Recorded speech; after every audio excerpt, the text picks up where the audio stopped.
पूर्णिमा के दिन चावल का एक आखा दाना जानते हो, पूरा खंडित चावल नहीं, कितना चावल, एक दाना चावल का शंकर भगवान के शिवलिंग पर समर्पित करिए।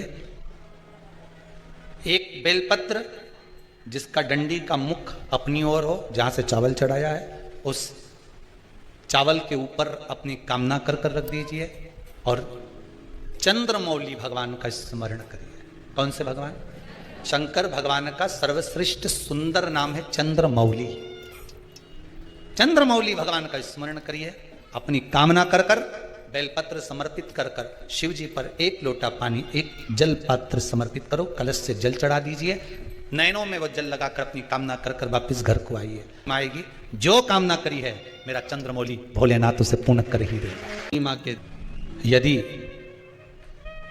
काया का रोग हो गया, मान लो शरीर कहीं से सफेद पड़ रहा है, कहीं से काला पड़ रहा है, शरीर में से खाल की फुकड़ी निकलना प्रारंभ हो गई हो, शरीर में काले काले चट्टे पड़ना चालू हो गए हों, या कोई विशेष रोग हो गया, कोई विशेष में रोग है, बीमारी है, काया बेकार हो रही है, तो सीधी सीधी बात शिव महापुराण की कथा कहती है, सुंदर आनंद में श्रवण कर कर आप अपने जीवन को, ये पूर्णिमा शिव महापुराण की कथा कहती आ रही है। कुछ नहीं करना, पीपल का एक पत्ता, उस पत्ते पर थोड़ा सा चावल, पूर्णिमा की रात्रि को अपने हाथ में लेकर, अपने नैनों से लगाकर, शरीर पर से स्वयं उतार कर उसको दरवाजे के पास रख दीजिए। पूर्णिमा की रात्रि को पूर्ण होने पर उस चावल को दूसरे दिन सूंघ कर बहते हुए पानी में डाल दीजिए। महाराज कितने भी रोग से ग्रसित हो गए, पीपल का एक पत्ता 52,000 ब्राह्मण की साक्षी कराता है। महाराज बहुत ध्यान देना, पीपल के वृक्ष में स्वयं नारायण का, मेरे कृष्ण का वास है। स्वयं भगवान गीता के अंतर्गत कहते हैं कि मैं पीपल का वृक्ष हूं, नारायण उसी में 52,000 ब्राह्मणों का वासा एक पीपल के पत्ते में होता है। और आपको पहले भी कथा में कहा, गाय ब्राह्मण बहन बेटी ये सब काल का हरण करने वाले हो, काल को हरने वाले। जितनी पूर्णिमा के व्रत हैं, जितने 12 महीने जो पूर्णिमा पड़ती है, पूनम पड़ती है, ये भले दुनिया के लोग कहते हैं कि ये भगवान राधा और कृष्ण से संबंध, हम और कृष्ण से संबंध रखते हैं, पर इनका यदि सही संबंध समझा जाए, इनके सही संबंध का यदि स्मरण करा जाए, इनके सही संबंधों का यदि वर्णन किया जाए, तो शिव और चंद्रमा के जो मिलन का केंद्र बिंदु है वही पूर्णिमा है। केवल एक पूर्णिमा वहीं तक नहीं रही कि भगवान कृष्ण और राधा जी ने रास किया, केवल वहीं तक उसकी सीमितता नहीं है। लक्ष्मी पूर्णिमा के कितने व्रत होते हैं? बोलते जाओ जरा, जल्दी जल्दी बोलो। पूर्णिमा के नारियों को, स्त्रियों को अखंड सौभाग्य के लिए, जो नारी वैधव्य नहीं होना चाहती है, उस नारी को पूर्णिमा के कितने व्रत करना चाहिए। जिस नारी के यहाँ संतान नहीं हो, औलाद नहीं हो, उसको पूर्णिमा के कितने व्रत करना चाहिए।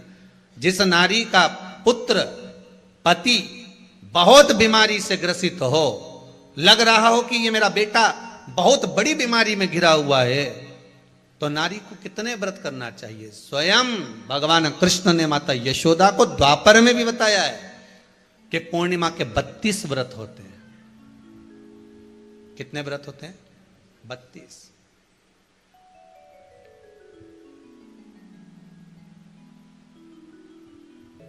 कि नारी वैधव्य होकर ना मरे।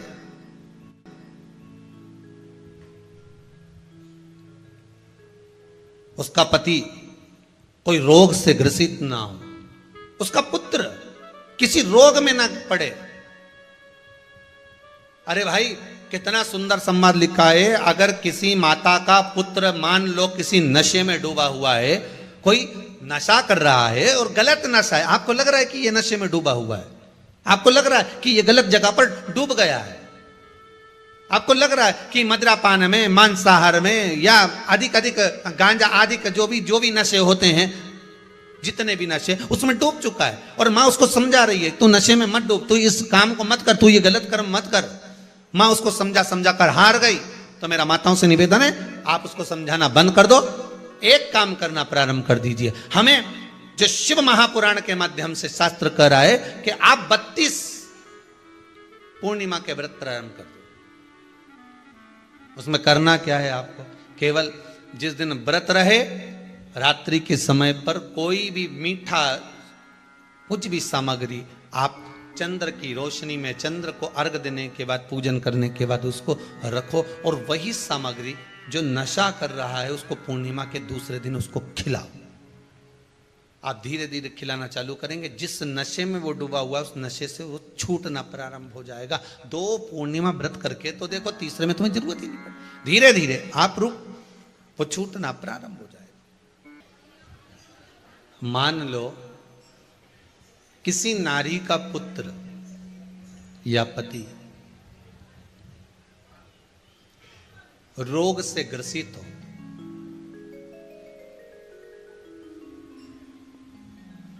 उसके पति की या पुत्र की आयु थोड़ी सी हो,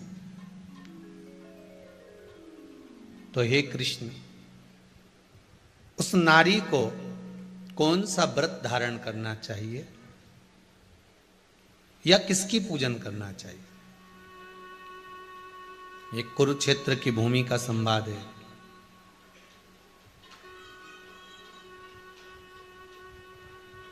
भगवान कह रहे हैं, मां, अगर नारी अपने पुत्र और अपने पति के लिए, उसकी उम्र की वृद्धि के लिए, रोग मुक्ति के लिए, विश्व के ताप को कम करने वाले चंद्रदेव की आराधना पूर्णिमा के व्रत को धारण करती है, तो नारी उस व्रत के प्रभाव से अपने पुत्र और पति की बीमारी को, रोग को हर लेती है।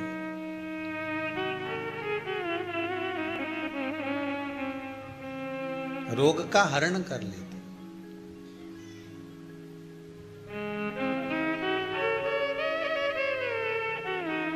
महाराज, जो बच्चा बुद्धि से विकलांग हो, विद्या में कमजोर हो, परीक्षा हॉल में पेपर देते समय भूल जाता हो,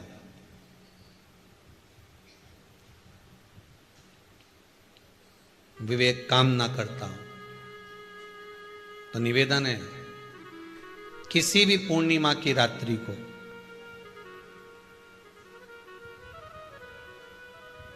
बारह बजे गाय के, गौ माता देसी गाय के जो 4 थन होते हैं, उन 4 थन में से जो आगे के थन होते हैं, 2 पीछे की ओर होते हैं, 2 आगे की ओर होते हैं, तो जो आगे के 2 थन हैं उस थन का दूध निकलवा लिया जाए, और उस दूध का कोई भी मीठा पदार्थ बनाओ तो ठीक है, ना बनाओ तो उसी दूध में शक्कर मिलाकर पूर्णिमा की रात्रि को, जो विवेक से कमजोर हो, बुद्धि से कमजोर हो, या याद करा हुआ सब भूल जाते हो, या आपके लिए भी है कोई चीज रखते हो भूल जाते हो, विवेक याद नहीं रहता, बुद्धि में इतना प्रबल बल नहीं आ पाता, याददाश्त कमजोर होती चली जा रही, तो किसी भी पूर्णिमा की रात्रि को 12 बजे गाय के आगे के 2 थन का दूध, उसमें कोई पदार्थ, शक्कर, गुड़ कुछ भी मिलाकर भगवान के चंद्रदेव की साक्षी में उसको पिला दिया जाए। महाराज, बार बार पिलाने की जरूरत ही नहीं पड़ेगी, एक ही बार में काम कर जाएगा और विवेक पूर्ण तरह से कार्य करने लगेगा। देसी गाय के आगे के 2 थन का दूध बड़ा प्रबल होता है।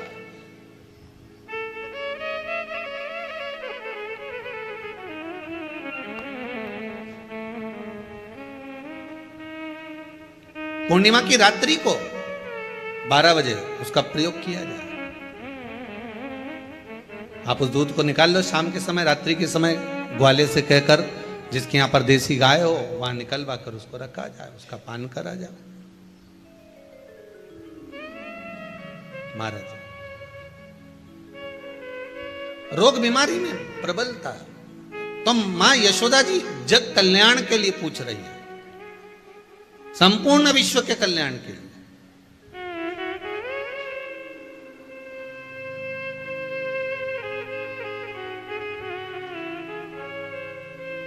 अरे कितना सुंदर संवाद है। स्कंद पुराण में समुद्र मंथन की तिथि, नक्षत्र, घड़ी, पल सब कुछ लिखा हुआ है कि समुद्र मंथन के लिए देवताओं ने इंतजार करा था। कब?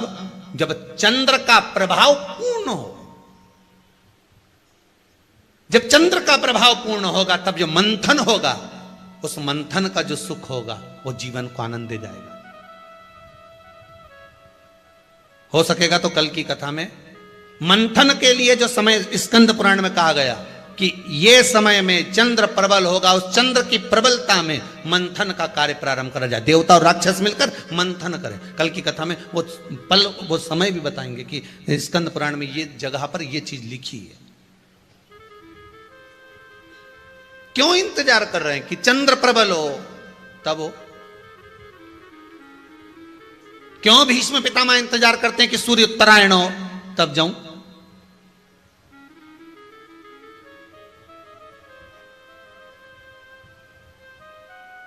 जब देवता 33 कोटि देवता उस चंद्र के इंतजार में रहते हैं कि ये चंद्र प्रबल होगा, तब जाकर ये चंद्र यहां पहुंचेगा, तब जाकर हम मंथन करेंगे, तब जाकर वो अमृत मिलेगा, और उस अमृत को देवता धारण करेंगे तो वो आनंद पा जाएंगे। तो हम क्यों शरद पूर्णिमा छोड़ें? हम क्यों एक एक पूर्णिमा छोड़ें? एक एक पूर्णिमा के महत्व को जानिए। कोई पूर्णिमा साधारण नहीं है, कोई प्रदोष साधारण नहीं है, कोई शिवरात्रि साधारण नहीं है। 12 महीने शिवरात्रि पड़ती है, 12 महीने में प्रदोष पड़ते हैं, पर 12 महीने पड़ते हैं। हम उसका महत्व ही नहीं जान पाते।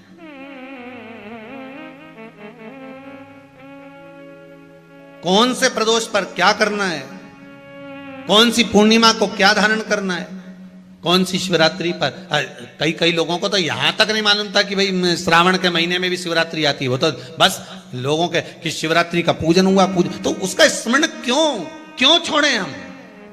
अगर ये वेद और शास्त्र ब्राह्मणों को दिए गए हैं, ये वेद और शास्त्र विद्वज्जन को दिए गए हैं, तो इसका स्मरण होना चाहिए कि हम निकालकर जनमानस तक ये चीज पहुंचाएं कि हमें इस दिन ये पूजन करना है। उसका स्मरण होना चाहिए।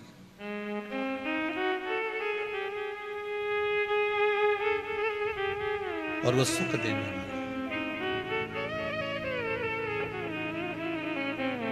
भगवान कृष्ण से यशोदा जी ने पूछा तो भगवान कृष्ण ने कहा, मां पूर्णिमा का व्रत अगर नारी 32 पूर्णिमा धारण कर लेती है तो वो नारी बेधव्य होकर नहीं जाती। पर आप लोग व्रत जो करते हो ना, जो भी व्रत आप लोग उठाते हो, सोमवार का व्रत जैसे किसी माता जी ने उठा लिया और वो उठाने के बाद, हम तो शादी नहीं हुई थी ना जब भी सोमवार व्रत करते थे, अब शादी हो गई अभी भी हम सोमवार का व्रत कर रहे हैं, करे जा रहे हैं, करे जा रहे हैं, करे जा रहे हैं, पर उसका कोई उद्यापन नहीं करा, कोई संकल्प नहीं लिया गया कि मैं 5 करूंगी कि 16 करूंगी कि 25 करूंगी कि 31 करूंगी कि 21 करूंगी। इसलिए पूर्णिमा व्रत का विधान में कहा गया कि 32 पूर्णिमा का पहला संकल्प होना चाहिए। उसके बाद आपकी 32 पूरी हो जाए, फिर आप दूसरे और व्रत कर लो, फिर 32 कर लो, फिर 32 कर लो, पर उसमें पूर्णता का भाव। अभी तक किसी के सोमवार और गुरुवार और शुक्रवार के व्रत ही पूर्ण नहीं हुआ, अभी तक चल रहा है, अभी तक चल रहे हैं। हम तो सोमवार का व्रत करते हैं, हम तो शनिवार करते हैं, अब शनिवार करते करते 4 साल हो गए, 6 साल हो गए, 5 साल हो गए। भगवान को तो थोड़ा बहुत कुछ खिला पिला के उनको एक बार तो विश्राम दे। गाड़ी भी चले नहीं तो इंदौर से चली तो बीच में कहीं तो रोकोगा।